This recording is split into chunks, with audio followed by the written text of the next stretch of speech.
well. And even on Monday against Copenhagen, the team improved much more in the second half rather than the first. Well, I think in any game it's important to start well. We talk about it, we practice, we prepare for a good start.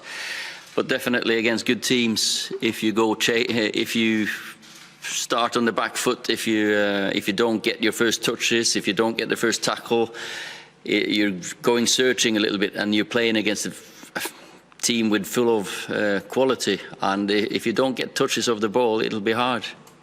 Samuel Luckhurst, Manchester Evening News. Hi, Bruno. You've had a phenomenal start to your United career, mid-season arrival, scoring all the penalties. It's drawn comparisons with Eric Cantona. I was just wondering what you make of those comparisons with such a legendary figure in United's history. No, of course, for me is really good to listen talking about that names, but really for me Cantona was an amazing player for the club.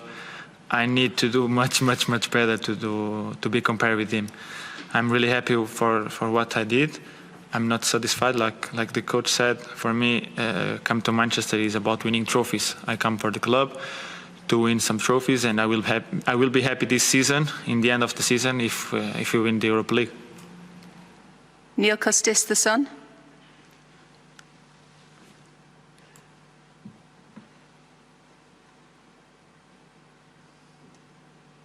No?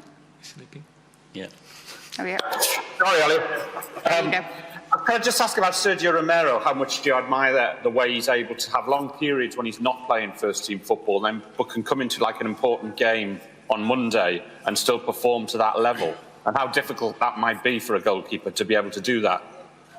Well, I think Sergio is in a unique or a special situation because he's in a goalkeeper department with one of the best goalkeepers the last 10 years in the world. David has been exceptional, but it says everything about Sergio's professionalism and his qualities, that whenever he plays, he performs.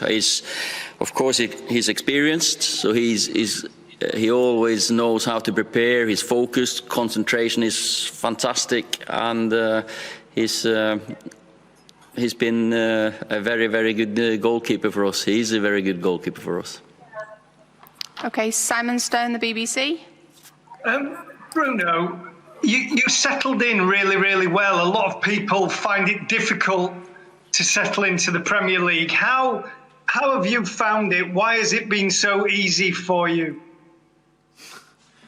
I can't say it was easy, but of course we have good results. I was scoring some goals, but for me it was easy because the team helped me a lot. Everyone in the club helped me, the staff, coach, everyone passed me a lot of confidence. So it was much easier for me.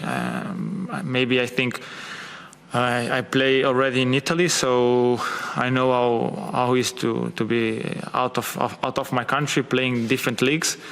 Of course, Premier League is completely different, but like I said, I have the confidence of my teammates, from the coach, from the staff, from all the club, and I think the thing's going really well, because when you have the confidence from everyone, you can do your game and try to do your best. Carrie Brown, beIN Sport. Can I have one question to Ollie and one to Bruno? Ollie first. I don't know if you saw a clip, Ollie, of a Spanish commentator. It's gone viral after the Sevilla game. He was watching Traore accelerate towards goal, and he used a car sound. I saw Greenwood accelerate towards goal at that same pace, time and time again, despite the stifling heat here at Cologne. Do you think that commentator might need some throat sweets to get through the game? And how important is it having fresh, fast legs like that in your squad? Of course, it was a special clip, and it's not easy to defend against Adama Traore, have to say. But as you say, we have some quick players up front ourselves. We want to be direct. We want to be positive in our football. But it's not only that's not not our only qualities. I think we've shown now that when teams drop, we can create chances as well. And the boy next to me here, or a man next to me here, has been instrumental in ourselves creating chances both on the counter-attack and in established play. So we'll have to see how the game pans out. Do you get the first goal? That's important in games like this. So we've prepared well. And Bruno, thank you. Bruno, to you. You talk about the players that have helped you and the coach. Can you give us an anecdote, a conversation or a moment that really was special to you and made you feel like you belong in this team? Because actually it's believed that it's very hard to go into that Manchester United team and succeed immediately. I think when a club pay for a player 55 million, you have confidence from the club. So I think from there start everything, you know. Of course, all the conversations I have with the coach and with my teammates. And as I say as I said before, the coach all the time speak with me and said to do my game, to try to do what I already did in Sporting, to have the same confidence, to try the same things, to improve. So when you have that voice on your back to do your own game and helping the team with that, it's easier for you, you know. David McDonald, The Mirror. Hi, a question for Ollie. You mentioned the two semi-final defeats already this season. What have you and the players learned from those experiences, you feel, that can ensure that tomorrow is a different outcome for you? Well, you know that when you come to a semi-final, you're playing against big teams, good teams with quality, and it's time to step up for big players, big game moments. You have to have 100% focus, because any little moment can change a game, can win you the game, can lose you the game, and we've learned that it's very painful to lose a semi-final. Jose Espina.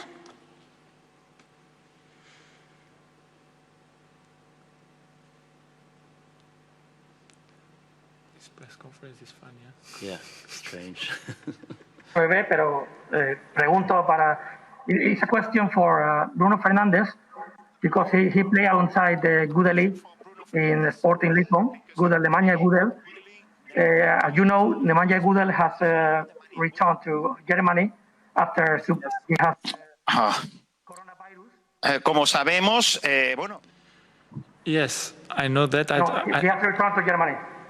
He has returned to Germany after having coronavirus, and no, he has returned to Germany. Yes, because he had coronavirus, and you play with him in Sporting Lisbon.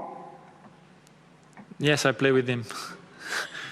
I'm happy he's healthy now. I'm happy he's healthy now. I speak with him when I knew he have the virus. I'm really happy he can be healthy now. And but tomorrow I hope I can beat him. We already speak. We will change the shirt tomorrow. But I don't know. I'm happy for him. I don't understand everything you said because the internet is not working very well. But I'm happy for him. Rob Dawson, ESPN. Hi, it's a question for Ollie. You mentioned the big break in between games. Obviously, UEFA have done that so they can have one game each day with the Champions League and the Europa League. But had it been a bit shorter, you could have been playing the final this weekend and it wouldn't have cut into your preparation for next season. Have you got any concerns with the schedule at all in that regard? Absolutely no concerns about next season at the moment. We have a good possibility to finish the season. Of course, if this is the only way that we could have finished the season, and I think for the supporters as well, I think to have a game on telly every day has been very important, and you look forward to the Champions League games at night, and you look forward to the Europa League games. So I think that's been helpful. We have to use it as preparation for this tournament, but also it's almost a pre-season for next season, because it is not very long until we have to get going again. And But it is what it is, and we have to be clever when we rest people, how we train, when we play. It's just the time we're in. We can't complain because this is the world we're in now. Okay, Jessica Matishok.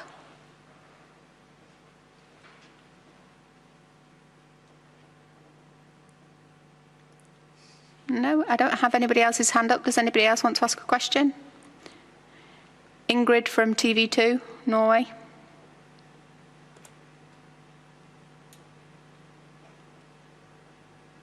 What Rob was asking about.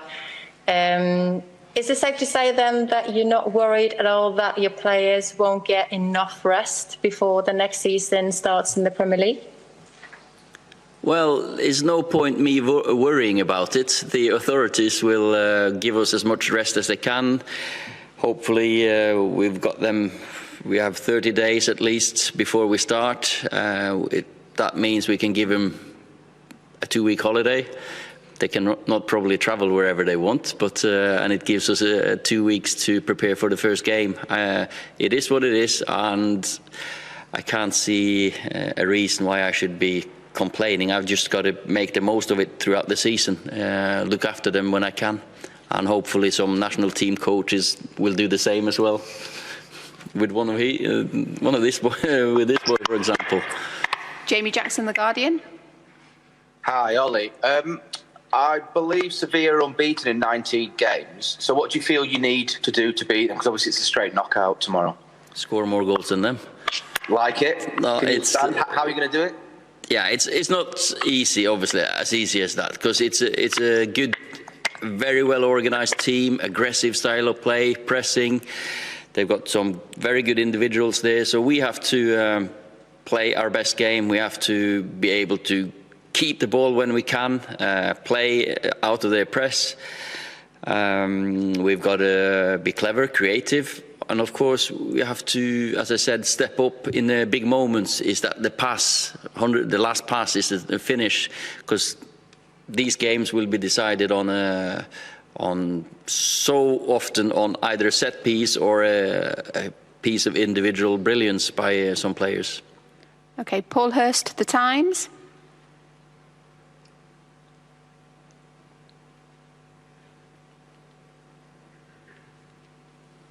Are you there, Paul?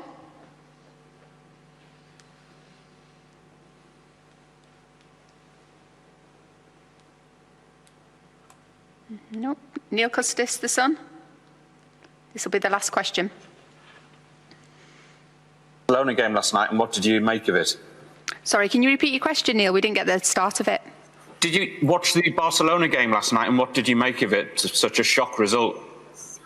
Is that to Ollie or Bruno? Ollie. Yeah, we watched it. We watched it, of course, and I have to say Bayern Munich are setting the standard on at the moment throughout the season, really. I think the new coach come in, and they've been absolutely brilliant. You can see everything is to look to. Aggressive, they press, they run, recovery runs, they technically adapt. So it's. It was a top class performance by a top team. Okay, that's it for today. Thank you very much. Thank you. Gunnar Solskjaer and Bruno Fernandes there taking questions from the press ahead of